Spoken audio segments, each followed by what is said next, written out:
शाहरुख खान और स्कैंडल्स का गहरा रिश्ता रहा है। हालांकि उनका किसी के साथ अफेयर को लेकर कभी कोई कंट्रोवर्सी सुनने को नहीं मिली, लेकिन एक एक्ट्रेस के कारण हुई कंट्रोवर्सी पर आज की बात होगी। यह किस्सा शाहरुख खान और एक जर्नलिस्ट के बीच का था। 90s के दशक में एक फिल्म बन रही थी माया मेम साहब, और इसी फिल्म के दौरान कैसे शाहरुख खान एक जर्नलिस्ट के जीवन में असली विलन बनकर उभरे, कैसे उन्होंने उस जर्नलिस्ट को इतना धमकाया कि उसे पुलिस प्रोटेक्शन तक लेना पड़ा, और कैसे उस जर्नलिस्ट के कारण शाहरुख खान को जेल की हवा भी खानी पड़ी, और इस दुश्मनी के अंत में क्या कुछ हुआ, ये सब कुछ जानेंगे आज के इस एपिसोड में। वेलकम टू पलट तेरा ध्यान किधर है।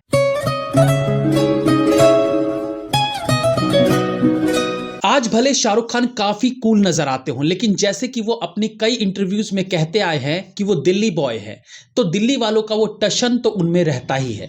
खैर, घटना उस समय की है जब शाहरुख खान अपने जीवन की वो फिल्म कर रहे थे जो उस समय के हिसाब से न केवल बोल्ड कंटेंट था, बल्कि एक नए एक्टर के करियर के लिए रिस्क से भरा भी था।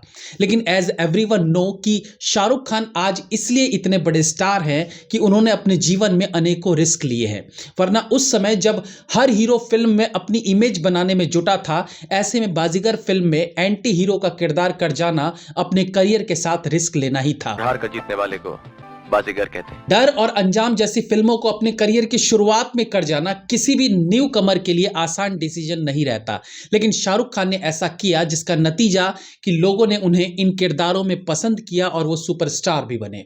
हालांकि ये सारे किरदार भले विलन वाले थे, लेकिन इन किरदारों को लोग हीरो वाले किरदार की दृष्टि से देखते थे। लेकिन 1993 की माया मेम साहब में उनका किरदार ऐसा था जहां वो ना हीरो वाली कैटेगरी में फॉल कर रहे थे, ना विलन वाली में। इवन कैरेक्टर रोल में भी उनका किरदार ऐसा था कि उनके इमेज कभी भी धूमिल हो सकती थी। दरअसल आमिर खान की डेब्यू फिल्म के डायरेक्टर केतन मेहता ने अपनी वाइफ दीपा शाही को लेकर एक फिल्म बनाई थी माया मेम साहब। एक हसीन निगाह का दिल पे साया है। इससे पहले कि हम आगे बढ़े, मे भी आमिर खान की डेब्यू फिल्म को लेकर कुछ सवाल आपके मन में आए हो, तो आपको बता दें कि आमिर खान की डेब्यू फिल्म 1988 की कयामत से कयामत तक नहीं, बल्कि 1984 में रिलीज्ड फिल्म होली थी, जिसमें आमिर खान के अलावा आशुतोष गवारीकर, नसीरुद्दीन शाह, ओम पुरी, मोहन गोखले और राज जुत्सी जैसे दिग्गज कलाकार थे। लेकिन क्योंकि ये कॉमर्शियली इतनी सफल फिल्म नहीं थी, तो कम ही लोग इस फिल्म के बारे में जानते हैं। Anyways, director Ketan Mehta parallel या आर्ट फिल्म बनाने के लिए ज्यादा प्रख्यात है। उन्होंने मिर्च मसाला, हीरो हीरा लाल, ओ डार्लिंग यह इंडिया और मांझी द माउंटेन मैन जैसी फिल्में बनाई। तो कहानी है माया मेम साहब फिल्म के दौरान की, जब उन्होंने लीड एक्ट्रेस के तौर पर अपनी पत्नी दीपा शाही को साइन किया।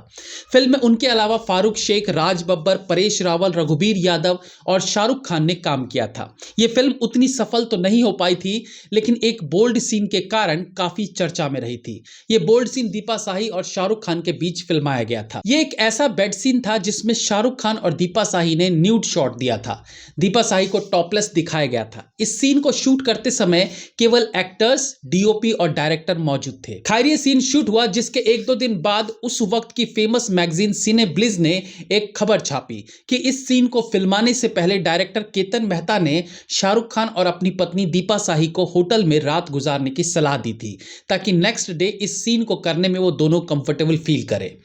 जब इस न्यूज के बारे में शाहरुख खान को पता चला तो वो आग बबूला हो गए, और अगले ही दिन एक पार्टी के दौरान सिनेब्लिस के एक जर्नलिस्ट कीथ डिकोस्टा के पास ये सोचकर पहुंचे कि आर्टिकल इसी ने लिखी है। शाहरुख खान ने डिकोस्टा को ढेर सारी गालियां सुना डाली, जो कुछ भी उन्होंने दिल्ली में सीखा था।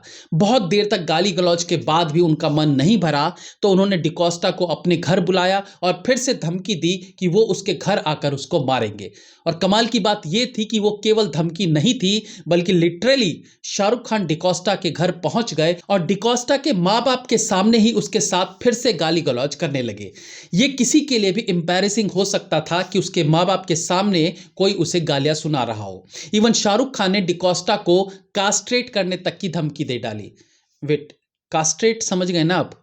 मतलब मुझे समझ नहीं आया था। मैंने गूगल किया तो पता चला कास्ट्रेट का मतलब होता है नपुंसक बना देना, या मे बी कुछ और भी हो, आई एम नॉट श्योर। आपको पता हो तो कमेंट में हमें बताइएगा। तो मतलब शाहरुख खान का गुस्सा और उनका जलवा आप समझ सकते हैं, लेकिन अगर आप सोच रहे होंगे कि ये कहानी यहीं खत्म हो गई, तो ऐसा बिल्कुल नहीं था, बल्कि ये तो शुरुआत मात्र थी। बताया जाता है कि डिकोस्टा इस इंसिडेंट से इतना डर गए कि वो समझ नहीं पाए कि आखिर शाहरुख खान उनके पीछे इस तरीके से क्यों पड़ गए हैं। हालात बद से बदतर होने पर डिकोस्टा ने आखिरकार पुलिस की शरण ले ली और शाहरुख खान के खिलाफ एक कंप्लेंट फाइल कर दी। इसके बावजूद शाहरुख खान डिकोस्टा को कॉल करते रहे और उन्हें गालियां देते रहे।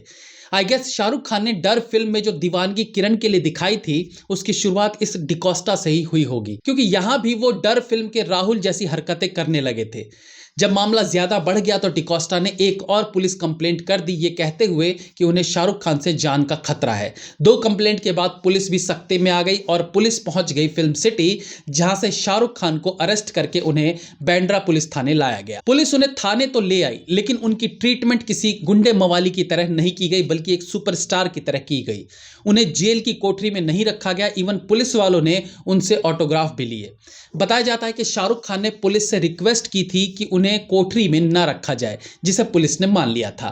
इसके बाद शाहरुख खान ने एक और रिक्वेस्ट किया कि उन्हें एक फोन कॉल करने दिया जाए। ये बड़े अचंभे की बात है कि ऐसे समय में कोई दूसरा होता तो शायद अपनी फैमिली को कॉल करता, या अपने लॉयर को, या किसी रसूख वाले दोस्त को, लेकिन शाहरुख खान ने किसे फोन किया? Can you guess? उन्होंने फोन किया डिकोस्टा को और कहा कि मैं जेल में हूं, लेकिन मैं बाहर आकर तेरी कह के लूंगा। उन्होंने अंग्रेजी में कहा था। अब इस इंसिडेंट को एक बड़े न्यूज़पेपर ने अलग तरीके से भी छापा था कि शाहरुख खान अपनी शादी वाली तलवार लेकर उस जर्नलिस्ट को मारने उसके घर पहुंच गए थे और एक आदमी को घायल भी उन्होंने कर दिया था, जिसके बाद वो वापस शूटिंग पर चले गए और इसके बाद ही पुलिस ने उन्हें गिरफ्तार किया था। उस खबर के अनुसार वहां पर आए पुलिस ऑफिसर ने उन्हें चेयर पर बैठने भी नहीं दिया था, बट जो भी था, लेकिन उनकी गिरफ्तारी और पुलिस द्वारा ऑटोग्राफ ली जाने वाली बात सब मानते हैं, और उसके बाद फोन कॉल पर अगेन डिकोस्टा को धमकी देना भी सच था। एनीवेज, इसके बाद शाहरुख खान को बेल दिलवाकर उन्हें घर लाया गया, और क्योंकि इन सब के कारण शाहरुख खान की पर्सनल लाइफ भी डिस्टर्ब हो गई थी, क्योंकि इस सब के बारे में उन्होंने अपनी वाइफ को नहीं बताया था। जब वाइफ को पता चला तो वो घबरा गई, जिसके चलते शाहरुख खान ने इस मामले को यही छोड़ देने का फैसला लिया। समय बीतता गया और 2 साल गुजर गए। इसके बाद सिनेब्लिस के ही एक और पत्रकार वर्जीनिया वच्छा ने शाहरुख खान से बात की और उन्हें बताया कि दरअसल जिस आर्टिकल को लेकर उनका डिकोस्टा से इतना झगड़ा हुआ था, वो आर्टिकल उसने लिखा ही नहीं था। शाहरुख खान को यह सब सुनकर बुरा लगा और उन्होंने उस जर्नलिस्ट से माफी मांगने का मन बनाया। उन्होंने डिकोस्टा को गले लगाया, उससे माफी मांगी और उनके घर जाकर उनके माँ बाप से भी माफी मांगी। उसके बाद उन्होंने सिनेब्लिस मैगजीन के लिए फोटो क्लिक करवाई और इंटरव्यूज आदि भी दिए। हालांकि आज तक भी ये एक पहेली बनी हुई है कि वो आर्टिकल आखिर लिखा किसने था। ऑब्वियसली बहुत से लोगों को पता होगा, लेकिन अभी दोबारा से शाहरुख खान से कौन पंगा ले, ये सब सोचकर आज तक उसका नाम उजागर नहीं किया गया है। देखिए, ये इस कहानी का सार था। बाकी तो कई अखबारों में या कई जगह दिए इंटरव्यूज में इस इंसिडेंट को 19-20 करके बताया गया है, बट ये बात पूरी तरह से सच है और खुद शाहरुख खान ने इस बारे में मंचों पर काफी बार बोला है। उम्मीद करता हूं कि एपिसोड आपको अच्छा लगा होगा। अपनी राय हमें कमेंट सेक्शन में जरूर दीजिएगा। That's all for today friends, be safe, have fun. मिलते हैं अगली बार फिर किसी नए एपिसोड के साथ। तब तक के लिए